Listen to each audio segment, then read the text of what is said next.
In my personal view, the best way to show off the genus Pelargonium is by displaying them in a container. Whether you've got a window box, whether you've got a hanging basket, whatever type, shape and size of your container, they will look cracking.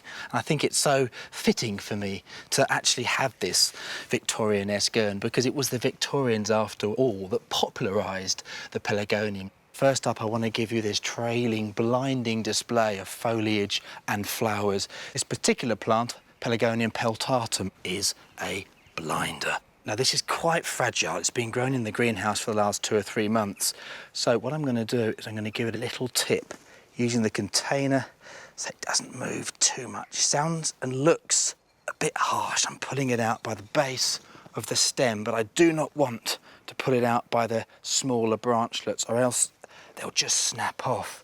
Carefully going to place it at the edge of the container, planting it just level with the compost that you've placed in. I'm not going to press it in or fully plant it until I've put its 2 companions in. While this plant produces beautiful flowers, I'd personally be happy with its stunning foliage alone. For me, it's now one of my favourite range of Pelargoniums to add to the mix. I'm going to put in 3 scented Pelargoniums. It's not just about the looks of the foliage with these ones, it's that smell. Just lightly rubbing on the leaves will release a citronella scent. It is magic. And in a hot summer's evening, you don't even have to touch them to get the smell. You can just waft past and they fill the atmosphere with their seductive oils. And now I'm going to go over to this variety called Old Spice. It's got a real aftershave smell to it, and like every other Pelargonium, the smell is so distinctive. No 2 Pelargoniums smell the same. That's looking pretty good. And now we're going for this great name plant. This is Orange Fizz.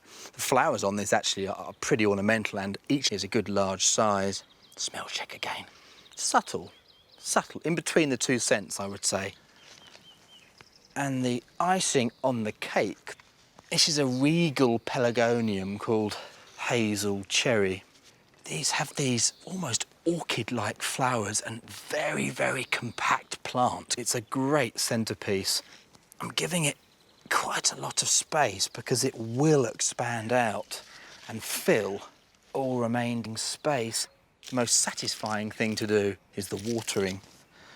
I'm not going to absolutely soak the plants from above. I don't want to soak them in water just to start with, especially the flowers. If you soak the flowers of this, you just come out of the greenhouse, you'll end up blemishing the flowers. Be a bad start to your joyous container.